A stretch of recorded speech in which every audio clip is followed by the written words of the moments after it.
person, person, person, person, person.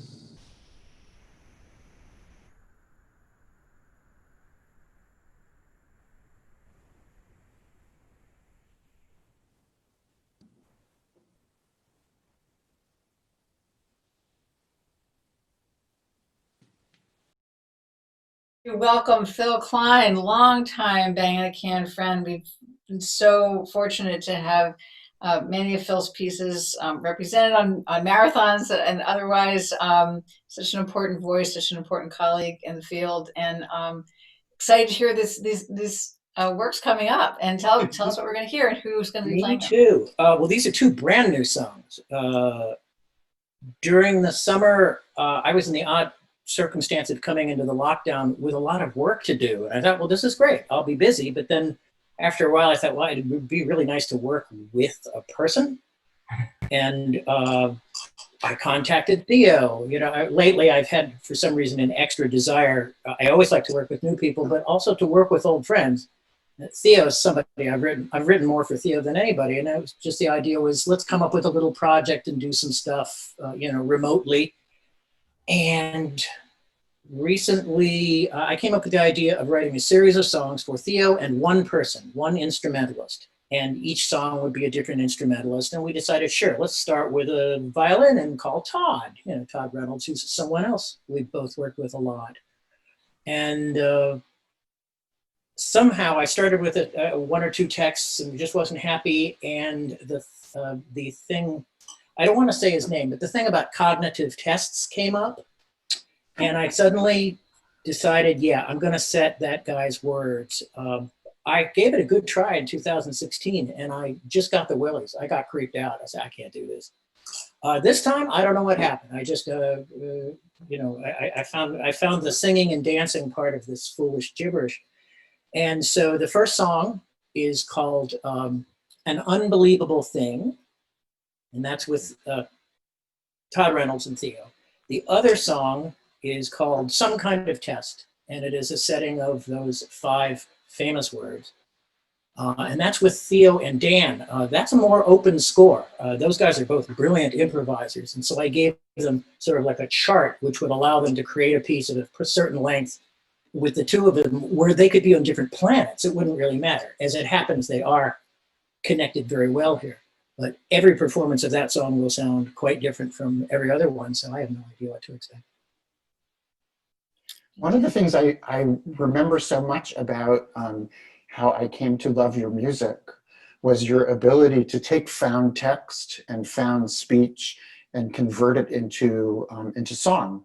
And I remember Zippo songs, which is such a great piece. And I wonder, was that the first time that you worked with Theo many years ago, or? Close to it. Actually, I discovered Theo when I was at the European Marathon in Hamburg.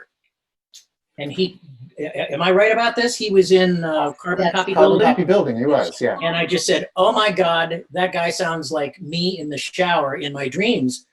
We have exactly the same range, the same falsetto break, and I just loved his voice.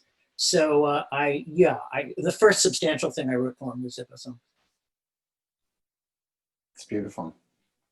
Those were the days when we were in person and we had marathons in different countries. And I just thought of the Hamburg Marathon this morning because I was thinking about the fact that Ligeti is on the program, is closing the program, and Ligeti came to that marathon. I remember that, and he was kind of quiet about it and sat in the back. But Phil Kline, Ligeti, we had a great audience. We had a great audience coming in.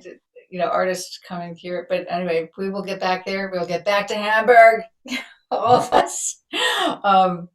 Anyway, excited to hear these pieces. I don't know if they're ready to go. Michael, do you have a signal?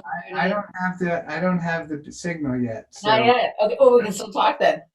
So Phil, tell us until they give us the signal. Tell us where you are right now. Right now, I'm in Spencertown, New York. It's about 2.5 hours north of the city. It's a place that I've been going to a lot over the last 10, 15 years, and lucky enough to have it and be here. Basically been working and walking around and, staying distant in a nice, fresh air way. But it's been great. You know, just the three of us, our family here, we get along pretty well together, so it's okay. And Clem is a whiz at online learning. She I mean, right now she's taking dancing lessons from the Colburn School in Los Angeles. Yeah, isn't that On, amazing?